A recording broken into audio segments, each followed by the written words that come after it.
Welcome to the channel, Jaden Chase, and these are some of the top stories making headlines today. Now remember to drop a like on the video and also to drop a comment in the comment section. Now ShabDon has told tabloids that when he was pulled over by law enforcement, after they had realized that it was him, officers fired shots over his head which damaged his vehicle. And after coming out of the car, another officer kicked away his phone as he dropped to the ground and begged them not to take his life. Now as it pertains to the shooting incident that took place in St. James, his attorney, Tr0uble Martin, stated that he has evidence, he has an alibi that proves ShabDon was nowhere near St. James during the time of the incident. He also confirmed that indeed bail was granted for one of the charges and that he will be facing these charges as it pertains to what took place in St. James and also that of bribery. His other attorney also blamed Sir P once again for statements made before and also after the stop. I'm going to say a CCTV footage don't contain the reasoning. Look and listen. Are you the holder of a license firearm, sir? So what is the probable cause of stop me? Sir, we are checking for guns or anything illegal or offensive. You're checking for guns? Or anything illegal or offensive. Alright, let me introduce myself. My name is sir. Andrew Rashford. Yes, sir. Jamaican first litigant in person. Yes, sir. I don't know if you know what the word litigant means. So I am Jamaican first litigant in person. Yeah, Mr. Andrew Rashford. If you go on your phone and you Google it now, you will see it come up. Yes, sir. I realized that you stopped two vehicles at the same time, and I was saying to you earlier on, you know, you're that vehicle, yeah. he stopped to talk to that man. We did not stop that vehicle, we stopped you. So Yeah, man, we stopped you, not him. okay, so you didn't stop the vehicle that pulled up behind me. No. You not only stop me. Yes. And what is the probable cause to stop me? Sir, we are conducting a vehicle checkpoint. And I am saying to you without prejudice, yeah, that is not good enough reasons to stop me. Hold on. That is not good enough reasons to stop me. And then hence, you know, I recognize that there's a marked vehicle out there, and I can recognize that, you know, our police officers are doing their duty. But when you stop someone, you have to have a probable cause to stop the person. Hence, I have not seen. I introduced myself to you. Yeah. When I stopped you, I introduced myself to you. Yeah, you came over and you introduced yourself. Yes. You came over and you introduced yourself. You know, there's no doubt about that. Okay. But, you know, for stopping a motorist, yeah, you only can stop me for two grounds, two reasons. So that's why I asked, what is the probable cause? So you need to explain to me as to the probable cause, because the information when you give me to stop me is not good enough. Okay. Right? Okay. So when I said to you, say, I am Jamaican first litigant, I am the man that sued the Commissioner of Police and the Attorney General and won the case in the Supreme Court of Judicature without legal assistance. That's why I tell you, so you can Google it. Okay. You understand me? I say, no. I will. No, me not even see a badge number display. You know what that mean? You have on your cap, which is good, because the crown on your cap represent the Queen in respect of the court. The cap what you have on make you articulate a police officer. See? But right now, I don't see a badge number display. Oh, I was wearing my vest. See? My vest off. Right? My number display Could and my vest. Could me and my staff kindly go on with journey now? Alright, sir. Can you produce an ID to no, hear me I say. You have to be once you're not articulate out here. See? You remember me tell you who me is, you know? I'm tell you to go on your phone and Google it. No, man, no. See? No. Sir, you say Alright. up your time, yeah? Alright. And all of this that you did, very, very informative information. Yes. Accept it. Yes. And I ask you now to produce an ID to provide that that information that you gave me. Yeah. Provide me with an ID so I can say yes. This is Storm Strokes or this is Mary Jane. Yes, but I am under an obligation to identify myself to use my driver's license. Me under an obligation to do that. Yeah? So it's not like say me don't know the law, but I'm saying, right? As a litigant, a man with great knowledge of the law, and I say to you, say, I am the only person who the Commissioner of Office and the Attorney General. I did not See? deny that. I did not deny that. And you know that you're not fully attired.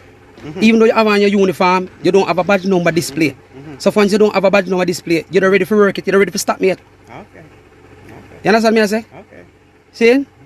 But you notice at first, what you said. But you said to me, say you did have on your vest. man, I had on with a the vest. regulated Yeah, man, number. I took off my So vest because of the heat. at the time too Because of the hot. heat. Yeah, man, because of the heat, I took off my vest. Eh? At lunch we want to go have now, because we thirsty, you know. No, so you know We want to go eat, thirsty, we want to go drink one red No, man, stripe you don't beer. want to go eat, you know. Eh? Drink red stripe beer and drive. You should have known better than that, no. You should have known better than that, no. We want to drink one cold red stripe Yeah, man, beer. drink water, man. Drink water.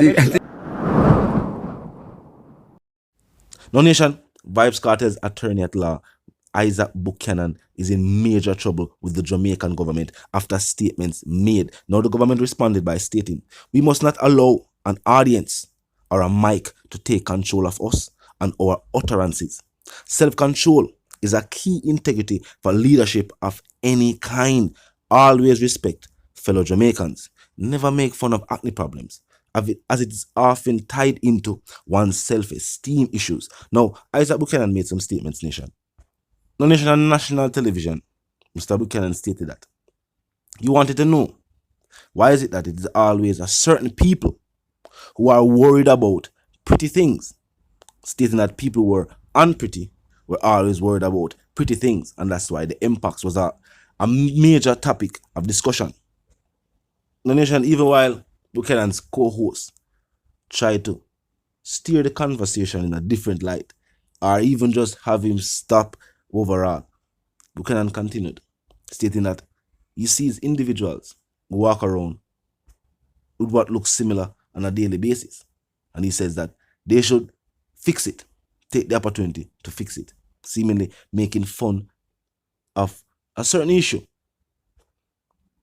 that, as the government has stated and has took the opportunity to state, is tied into self-esteem issues with lots of Jamaicans, especially younger Jamaicans who are fouled up.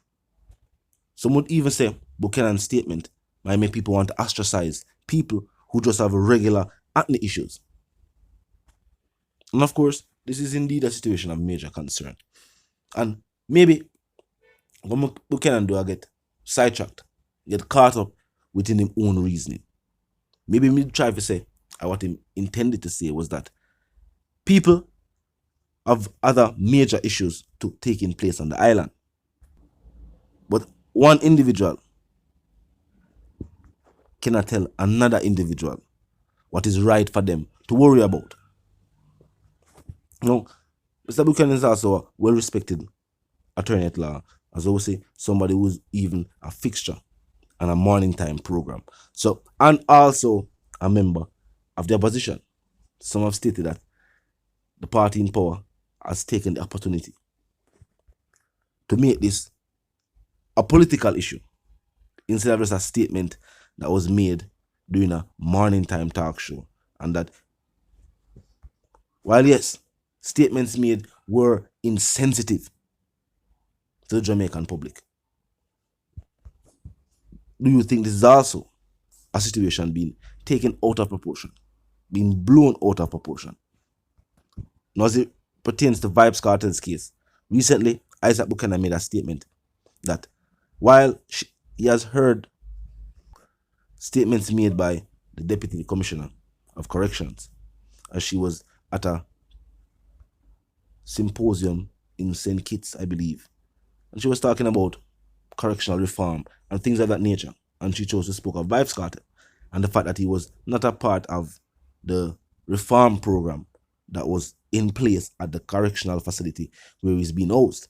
But she also pointed out the fact that he's awaiting results of his Privy Council appeal, and the fact that he maintains his innocence and therefore could not be a part of said rehabilitation program. Now, Isaac Buchanan stated that why was Vybz Kartel even mentioned? And even the other poster child for the program was mentioned, who was Jacure. Buchanan pointed out that Jacure is now serving over 6 years, or 6 years, in the Netherlands for crimes. And he stated that what does that say about the reform? What does that mean about the reform program? Now, the DPP